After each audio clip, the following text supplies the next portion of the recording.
नाम महिमा का वर्णन आया कि यदि जीव किसी प्रकार से भी परमपिता परमेश्वर का नाम अपनी जिह्वा से उच्चारित कर लेता है तो भगवान फिर भी कृपा कर देते हैं। भाई को भाई अनक आलसहु नाम जपत मंगल दिसी दस। केवल भाव में परमात्मा होनी चाहिए। अजामिल उपाख्यान क्या है? एक अजामिल नाम के व्यक्ति है, मन बिगड़ गया, पापाचार आ गया, जीवन चरित्र बदल गया, पाप में ऐसे लिप्त हो गए, लोगों को डराना धमकाना चोरी बुरी करना, जीवन में ये सब बातें आ गई। ब्राह्मण कुल से थे लेकिन फिर भी मन बिगड़ गया। शास्त्र भी तो कह रहा है ना, मोह सकल व्याधिन कर मूला ताते उपजे बहु सूला। जिस जीव के जीवन में ये मोह रूपी कारण उत्पन्न हो जाता है ना, कोई चीज आकर्षित कर ले तो उत्तम कर्म भी नष्ट हो जाता है। सच्चिदानंद भगवान की नास्ते काम समो व्याधे नास्ते मोह समो रिपुः नास्ते कोप समो वन्ये नास्ते ज्ञानात् परमं सुखम्। इस संसार में नास्ति काम समो रिपु। यदि जीव के जीवन में पापाचार आ गया तो समझ लेना इससे बड़ा शत्रु और पाप कोई नहीं। नास्ति मोह समो रिपुः।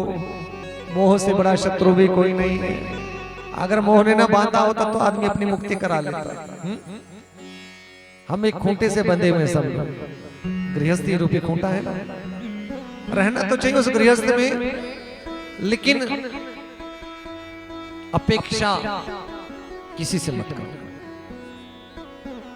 अपेक्षित रहते इसलिए तो दुख होता है। बच्चों ने आपके अनुसार काम नहीं किया तो आपको दुख हो गया, परिवार वालों ने आपकी बात को नहीं माना तो दुख हो गया, झगड़े का कारण हो गया। हाँ? तो जिस घर में दुख हो उस तरफ रहना है, अर्थात उस मोह में पड़े क्यों रहना। अपेक्षाएं मत कीजिए, आसक्ति मत रखिए, इच्छाएं मत रखिए। इच्छा नहीं रखोगे तो दुख भी नहीं होगा। नास्ति कोप समो वन्ये। और क्रोध से बड़ी अग्नि कोई नहीं है। क्रोध देखा है? दूसरे को तो बाद में जलाता है, पहले जिसको क्रोध आ रहा था ऊपर से नीचे हिला हुआ होता है। वो कहता है 2 तोला खून जल गया मेरा। हमने कहा कि जलाओ, बात समझो। चित्ता उसे कहते हैं जो मुर्दे को जलाती है, और चिंता इसलिए बड़ी है क्योंकि वो जीते जी को जलाती है। चिंता का त्याग करते हुए चिंतन करना है। किसका? सुख और दुख से निवृत्त होना है तो परमपिता परमेश्वर का चिंतन करना है। चिंतन करोगे, चिंतन में भगवान होंगे तो अवश्य भगवान कृपा करते हैं। आशा का त्याग नहीं करना चाहिए। किस लिए आस छोड़े कभी ना कभी। आशा का त्याग नहीं करना। आशा रखें कि भगवान शायद मिल जाएंगे, कृपा कर देंगे। किस लिए आस छोड़े कभी न कभी, क्षण विरह के मिलन में बदल जाएंगे। क्षण विरह के मिलन में बदल जाएंगे। किस लिए आस छोड़े कभी न कभी, किस लिए आस छोड़े कभी न कभी। आशा रखना, विश्वास रखना, कृपा होगी होगी और होगी। बोल सच्चिदानंद भगवान की। तो क्रोध से बड़ी अग्नि कोई नहीं है, वो अपने आप को जलाती रहती है। क्रोध क्यों आता है? क्योंकि ज्ञान नहीं है। संसार में आपकी बातों को किसी ने माना तो ठीक, नहीं माना तो क्रोध आ गया। और निवेदन करें कि सत्संग करने के बाद हमको अपने शत्रुओं पर विजय प्राप्त करनी है। एक बार मीठा बोल के तो देखिए। ये वाणी ही तो है, इस वाणी का ही कमाल है सारा। इस वाणी से दुनिया को विजय भी कर लो और चाहो तो फिर सारी बात बिगड़ भी जाए। सच्चिदानंद भगवान की वाणी ऐसी बोलिए, मन का आपा खोए, और को शीतल करे, आप शीतल होए। यदि वाणी में कर्कशता है, कठोरता है, तो सुनने वाला भी आगे से सोचेगा एक पत्थर आपने फेंका तो दो में मैं फेंक देता हूं। बात तो समझने की, जो आगे दोगे वही तो वापस आएगा। जो हम संसार को परोस के देंगे वही मिलेगा ना, और तो नहीं मिलेगा कुछ। आपको किसी को सम्मान दोगे तो सम्मान मिलेगा, किसी को गाली दोगे तो मिलेगा तो वैसा ही। बोले सच्चिदानंद भगवान की। ज्ञानात परमम सुखम। इस संसार में यदि सुखी रहना है, ज्ञान क्या है? उस परमात्मा को जान लेना, उस परमात्मा से प्रीति कर देना, और उस प्रीति के द्वारा उस अविनाशी की कृपा को प्राप्त कर लेना, यही ज्ञान है।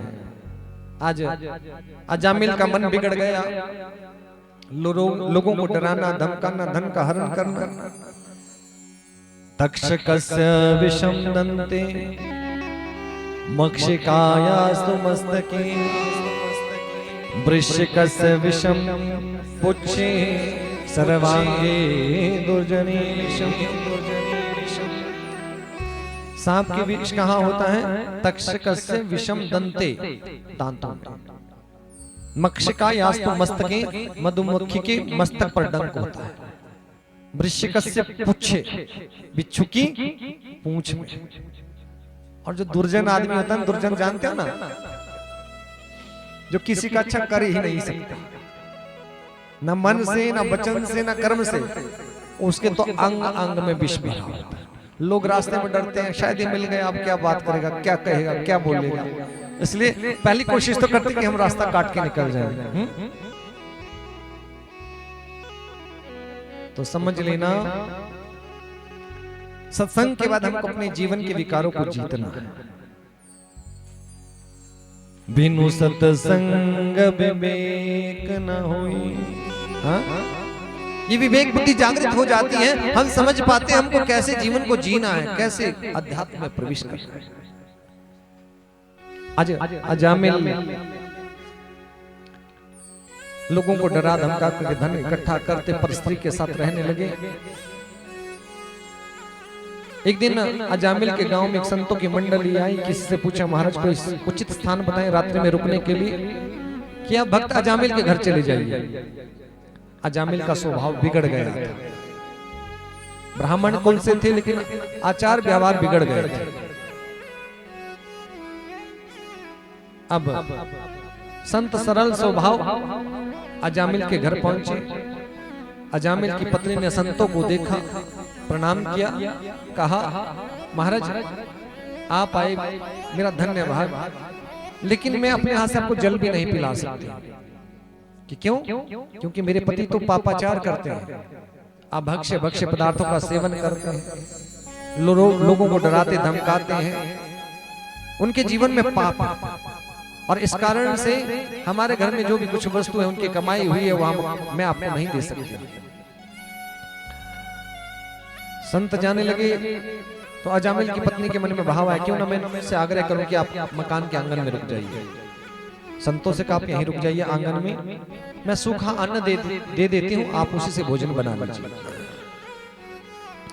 संत सरल स्वभाव अजामिल के घर में के आंगन में रुक जाते हैं। सूखा अन्न मिला, भोजन प्रसादी ग्रहण करी। आधी रात के समय अजामिल भी अपने घर में प्रवेश करता है। अपने मस्तक पर काला कपड़ा लपेटे हुए संतों को देखा तो चिल्लाने लगा, आप मेरे घर पर कैसे? संतों ने कहा महाराज इतना ही नहीं, हमने तो भोजन भी किया। और शास्त्र कहते हैं जिस घर में ब्राह्मण गुरु कन्या ये भोजन कर लेना तो भोजन के बाद दक्षिणा भी देनी पड़ती है। सच्चिदानंद भगवान की।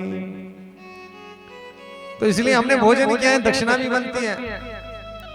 अब ऐसा सुना, अजामिल ब्राह्मण तो थे, ब्राह्मणता थी, बताइए क्या दक्षिणा है आपकी? कि मेरी दक्षिणा है, हमारी दक्षिणा ये है, हमने देखा कि आपकी पत्नी गर्भवती है, अब इनके गर्भ से जो पुत्र उत्पन्न होगा उसका नाम नारायण रख देना, वही हमारी दक्षिणा होगी। बोल सच्चिदानंद भगवान की। आज ऐसा सुना अजामिल ने, इतनी सी बात है, कोई बात नहीं, संतों ने अपना काम कर दिया था। एक बीज ऐसा बो दिया था उस घर आंगन में जिससे उसका कल्याण होना था। संत चले गए, समय बीता, अजामिल के पत्नी ने एक बालक को जन्म दिया, सबसे छोटा पुत्र था। संतों की बात याद थी, अजामिल को नाम रख दिया नारायण। चलते फिरते उठते बैठते दृष्टि किस पर? नारायण पर। आवाज किसको? नारायण। नारायण सुनो ना, नारायण चलो ना, नारायण खाओ ना, नारायण बैठो ना। अब नारायण नारायण कहते कहते भगवान नारायण भी प्रसन्न हो गए। ये बात यहाँ चरितार्थ होती है। भाई को भाई अनक आल सहु, नाम जपत मंगल दिसि दिसहु।